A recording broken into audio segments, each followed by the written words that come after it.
This is the 2030. So when I first started working in this market, I moved after graduating from law school. I came to Saudi in 2003. And at that time, we worked on a number of IPOs. And like I said, it was a relatively early stage in the development of the Saudi Stock Exchange.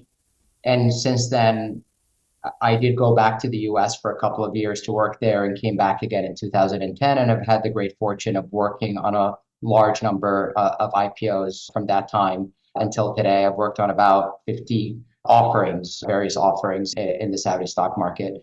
And what we have seen is a market that was very local initially, where you looked at the investor base, it was very much a local investor base. Today, most of the offerings that we see out there do have some level of international marketing as well. So they are Reg S offerings or 144A offerings, i.e. being offered to investors outside of the kingdom.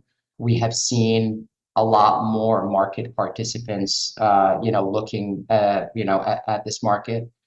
Initially, it was a lot more of a retail market. And what I mean by that is we would see individual investors that are mainly participating in the market. Today, it's become significantly more institutional in its approach, and it's really quite diverse when we talk about it from an institutional standpoint. And that's really been a very, very quick acceleration.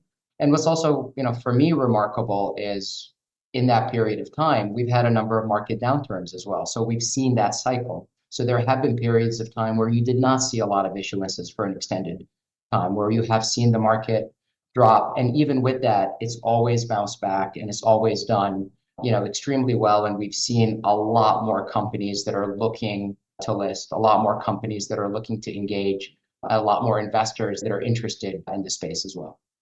If we're looking at where the stock exchange is today, we're really talking about the largest stock exchange in the region, one of the largest stock exchanges globally. It's about 240 companies listed in the main market, about 80 companies listed on the secondary market or NUMU, which is for smaller companies.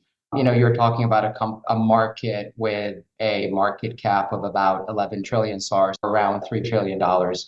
And you're also looking at, what I think is one of the most transparent markets in the region. And that's really a testament to the regulator, to the stock exchange, and we're seeing a very liquid exchange as well, which is great. And for me, what's really interesting is how quick that development has happened. Because when you look at the regulations for the capital markets law, which is the main law for capital markets, was only something that was issued in 2003.